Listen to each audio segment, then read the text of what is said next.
Have you ever woken up in the middle of the night just to use the bathroom? The room is dark, the hallway's cold, and the whole world is sleeping except you. You shuffle down the hall, again, maybe once, maybe 3 times in one night. Your body feels restless, your mind is tired, but somehow sleep keeps slipping away. You're not the only one. Uncle Rajan over in Ohio. He wakes up nearly every night barefoot walking that same quiet path to the bathroom. Auntie Kamala from California, she once changed 4 alarm clocks thinking they were waking her up. But it wasn't the clocks, it was her bladder, ringing louder than anything else in the room. I'm Dr. Mina Sharma, and tonight, if you'll allow me, I'd like to walk with you, gently. Because what's waking you up at night, it might not be your age. It might be something small, and that small thing can be changed. So let's take a quiet journey together. One that might just bring your sleep back home. Some people say, oh, waking up to pee at night. That's just part of getting older, but it's not. That's a story we've told ourselves softly like an old lullaby passed down through generations. The kind that sounds comforting, but doesn't help anyone sleep better. The truth is, there's a name for it. Doctors call it Nocturia. It simply means your body keeps waking you up at night, again and again, just to pass urine. But it's not because you're getting old, it's because something in your daily rhythm has quietly slipped out of tune. Let me tell you about Uncle Deendra. He's 72. Lives up in Michigan.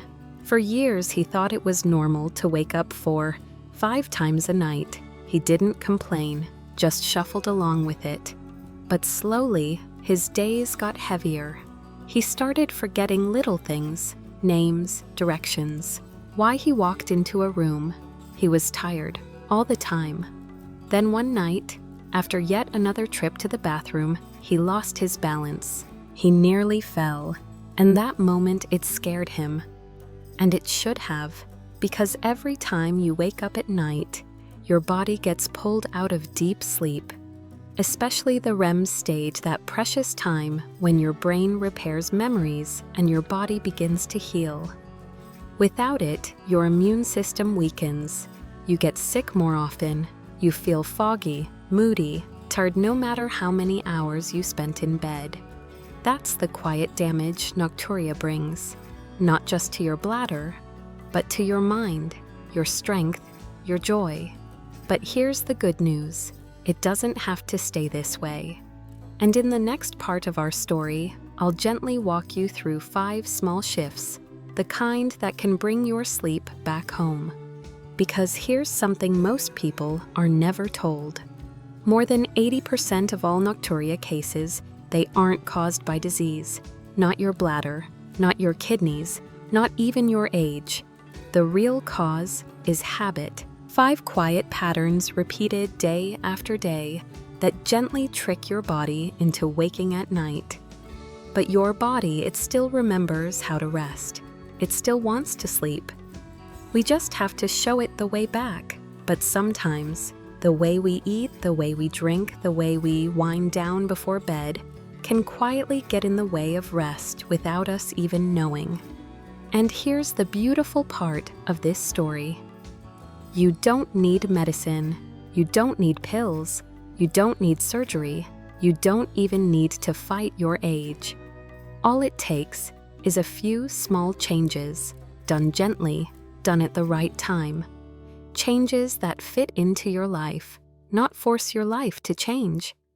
And now let me show you the first one. Habit 1: too much liquid before bed.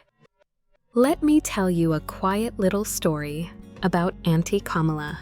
She's 72, lives in Fresno, California. Kind eyes, neat silver hair that she pins just right every morning. And for as long as she could remember, she ended her day with a gentle rhythm. Dinner with her daughter, a small bowl of warm dal, 2 slices of watermelon for dessert, and always before bed, a comforting cup of chamomile tea. She called it her sleep ritual. But sleep, It never truly came. Every night, like clockwork, Kamala would rise. At 1 a.m., then again at 3:30. And once more right before the sun peeked through the curtains. 3 quiet trips to the bathroom. 3 broken moments in what could have been deep healing rest. She tried everything. Stopped drinking water after 9 p.m., cut back on salt. Even skipped dessert some nights. But nothing seemed to help. One evening, after sharing her frustration with her doctor, Kamala learned something surprising. It wasn't just the tea. It wasn't the soup. It was the timing. You see, when we eat or drink watery foods within 3 hours of going to bed, our body doesn't have time to process everything. So the kidneys, they keep working, even when we're trying to rest. That chamomile tea, that bowl of dal, those sweet slices of watermelon, they were gently overworking her bladder long after she'd turned off the lights. So Kamala made one small change. She shifted everything earlier. No tea after 7 p.m., no juicy fruits or broth before bedtime. And within 2 weeks, she only woke up once a night. Sometimes not at all. She told me with a soft smile, skipping that cup of tea gave me back an entire night's sleep. And maybe for you, this could be that first gentle shift, the one that brings sleep softly back home. Habit 2. Late dinners and natural diuretics. Now let me introduce you to Aaron. He's 68, lives in a quiet little town in Oregon with his wife of 40 years. A calm man, retired, always kind. Each evening around 8:30 p.m., they'd sit down together for dinner. No rush, just the two of them and a table full of warm conversation. Their meals always beautiful. A colorful plate, cucumber salad, fresh tomatoes, steamed greens with coriander. Light, fresh, and he believed healthy. Afterward, he'd always sip a warm cup of green tea. It helps with digestion, he'd say with a smile. But every night, Aaron's body told a different story. At 1:00 a.m., he'd wake, then again at 3:30, and again at 5. His nights felt like broken glass shattered in pieces. And in the daylight hours, he drifted, tired, foggy, like a ghost of the man he used to be. He thought to himself, maybe this is just aging. Until one quiet visit to his doctor revealed something unexpected. Many everyday foods like asparagus, celery, watermelon, even green tea are natural diuretics. They gently nudge the kidneys to keep working, even long after the day is done. And when you eat them late in the evening, your body pays for it at night. So Aaron made 2 simple changes. He moved dinner to 6 p.m., giving his body time to digest before sleep. And he stopped all diuretic foods and drinks after 4 p.m. That meant no more green tea before bed, no watermelon in the evening, just soft, grounding meals, and the silence his body had been craving. And within just 10 days, something beautiful happened. He started sleeping 6 hours straight, no interruptions, no shuffling in the dark. His face looked brighter. His thoughts felt clearer, and his wife, she smiled one morning and said, "Now you wake up before the sun and smile at it." And all it took was moving dinner back 2 hours and letting the body rest the way it was always meant to. Habit 3. Just in case. Bathroom trips before bed. Every night before going to sleep, Savita followed the same gentle routine. A warm glass of milk, a few pages from her favorite book, a quiet prayer, and always one last visit to the bathroom. Even if she didn't feel the need. "It's better to be safe," she would say with a small smile, "just in case." But night after night, she kept waking. At 2 a.m., then again at 4. And once more, just before the sky turned soft and blue. She couldn't understand. She wasn't drinking too much. She wasn't in pain. And yet, her sleep was always broken. Finally, after weeks of trying on her own, she visited her doctor, and what she heard surprised her. Her bladder had learned a habit. You see, the bladder is made of muscle, and just like any muscle, it can be trained. By going to the bathroom without a real urge, Savita had unknowingly taught her body to expect it, to sound the alarm, even when there was only a little inside, just a tiny volume. Still, her bladder panicked and woke her up. Her doctor gave her one gentle rule: only go when there's a true need, not out of worry, not out of habit, just when the body honestly says it's time. So Savita changed her rhythm. Instead of that last just-in-case trip, she put on soft music or read a few more pages from her book until her body truly signaled. And within 2 weeks, something shifted. Her nights grew longer, her rest deeper, the silence more complete. She whispered one morning with a quiet kind of wonder I never knew. I was waking myself up, and what about you? Have you ever gone just in case, even when you didn't really feel the need? If so, you may be teaching your body the same restless habit. If this sounds like your routine type, the number 3 in the comments. You are not alone, and it's never too late to teach your body how to rest again. Habit 4, the way you sleep, may be waking you up. Let me tell you about Mr. Shankar Menon. A retired math teacher, quiet, thoughtful. He lives in a small brick house not far from his grandchildren, with a tidy garden he tends every morning. For more than 30 years, Mr. Menon had a habit. He slept on his stomach arms tucked under his pillow, face turned softly to the side. He believed it helped calm his heartbeat. It made him feel safe, grounded, but slowly. His nights began to fall apart. He started waking up twice, 3 times, even 4 times a night. Not from dreams, not from pain, but from that same pressing urge to pee. And in the mornings he felt stiff, his back ached, his legs dragged, his energy gone before the day began. Like many elders, he thought, this must be aging, until one day a sleep therapist offered a quiet new perspective. Your posture, she said, may be pressing your bladder and your pillow. It's confusing your body. You see, when we sleep on our stomach, the weight of the abdomen pushes down right onto the bladder. Even when it's not full, that gentle pressure sends a false signal. It whispers to the brain, "Wake up, empty me." And it gets worse. If your pillow is too high or too flat, your neck bends in an unnatural way. That tiny misalignment, it can quietly affect circulation, especially to your lower body. So during the day, fluid builds up in the legs, and when you lie down at night, that fluid returns to your bloodstream, right when your kidneys should be resting, but instead, they go back to work, and your sleep breaks again.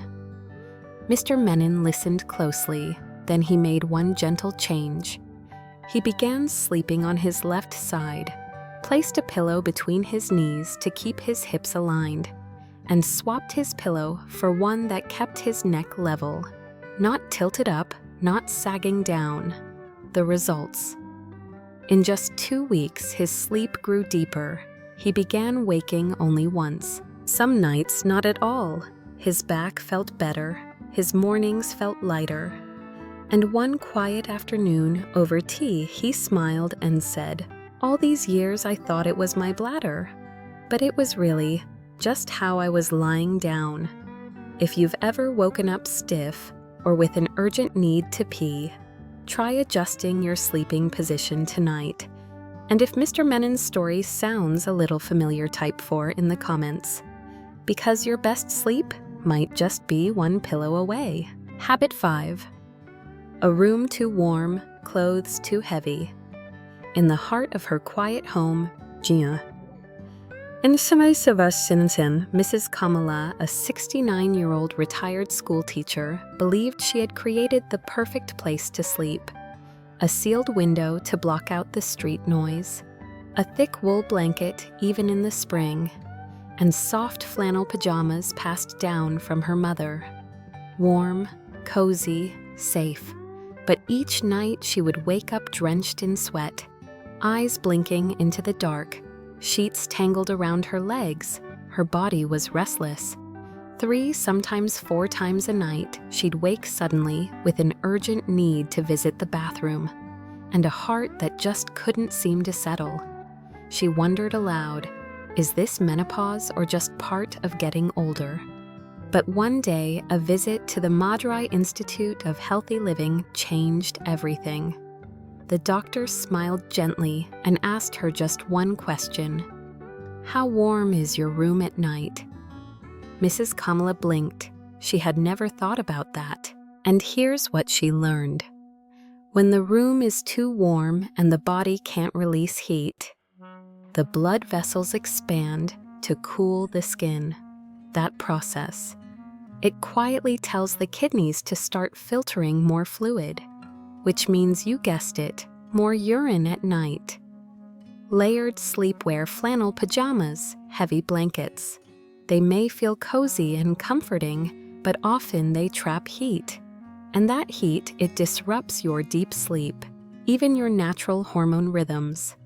So Mrs. Kamala made a few simple, loving changes. She swapped her flannel for breathable cotton, opened a small window just enough to let the breeze in, added a quiet bedside fan, soft airflow, nothing harsh, and kept her room cool, around 18 to 20 degrees Celsius. That's about 64 to 68 degrees Fahrenheit. The sweet spot for deep, restful sleep. And the result? Within a single week, her nighttime awakenings were cut in half. By the 3rd week, she slept through the night, like a child again. Her mornings clear, sweat-free, easy. She laughed one morning with her daughter and said, turns out it wasn't my bladder waking me up. It was my pajamas. And you? If you tend to sleep in heavy clothes or keep the windows shut tight, consider trying her simple ritual tonight. You might be surprised how a little breeze can carry you into deep sleep. If you've ever woken up sweaty or restless, comment 5 below. Your most peaceful night might be waiting just outside the window. A night of hope is not far away. There's one quiet truth I hope you carry with you tonight. Waking up to pee at night is not just a part of aging. It feels common, yes, but it is not inevitable. Your body is not broken. Your age is not the enemy. Often, it's simply habits, gentle, innocent routines that need soft adjustments. And the best part, you don't need pills. You don't need complex treatments or invasive tests. You just need a few natural changes, simple small steps that fit into your life, not fight against it. Like sipping tea a little earlier, eating dinner with the sunset, trusting your body's signals, adjusting your pillow, letting the night air brush your skin. These are not prescriptions. They are keys to freedom, and they are already in your hands. Let's recall them together, shall we? Key 1. Stop liquids 3 hours before bed. Key 2. Eat dinner by 6 p.m. and avoid diuretics after 4. Key 3. Only visit the bathroom with real urge. Key 4. Sleep on your left side with the right pillow support. Key 5. Keep the room cool and wear breathable cotton to bed. These 5 changes may seem small, but across hundreds of homes from Fresno to Florida, from quiet townhouses to busy city apartments, elders just like you are sleeping deeper, waking clearer, and feeling more like themselves again. One woman wrote, "For the first time in years, I slept until morning. And when I opened my eyes, I didn't feel old. I just felt rested." So maybe tonight you don't need to chase perfect sleep. Maybe You just need to invite it back gently, with kindness, with trust, and one small change at a time. A new morning, a new feeling. Imagine this. It's early morning. The sky is still soft and blue. And you wake up slowly, without a rush, without a reason to run. No sweat, no stiffness, no pull toward the bathroom. Just the gentle rhythm of your own breath, a quiet spine, clear eyes, and the soft warmth of morning light stretching across your blanket. You sit up, you stretch, you smile, without even realizing it, because you feel something you haven't felt in a long, long time. Lightness, clarity, wholeness. This dear friend is not a dream. It's simply what happens when your body gets the rest it was made for. And that rest is closer than you think. So let me ask you quietly, not as a doctor, not even as a guide, but as someone walking this path beside you. What's been waking you up each night, really? Not just your bladder, not just getting older, but what gentle pattern, what soft silent habit might be holding your rest hostage? Is it the tea you love before bed? The pillow you've never thought to replace? The room that's just a little too warm? If even one of these stories felt like yours, just type the word hope in the comments.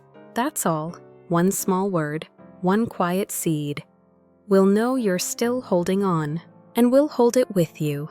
If this story warmed your heart or brought you even one step closer to a better night, feel free to subscribe to this channel. Not because you have to, but because you're welcome here. We meet once a week to share simple human wisdom for rest, balance, and health. And if someone you love wakes often at night, gently share this video, like passing along a soft blanket on a chilly evening. Let's help each other rest. Dear Elder, you have spent your life taking care of others. Children, partners, homes, communities. Now it is time to care for you. Not with noise, not with guilt, but with gentle presence, with kindness, with the respect your body and spirit have long deserved. You are not just aging, you are deepening. And in that deepening, you deserve comfort. You deserve safety, and you deserve sleep that heals. Tonight, may your rest be soft, and may you remember you are still worthy of peace.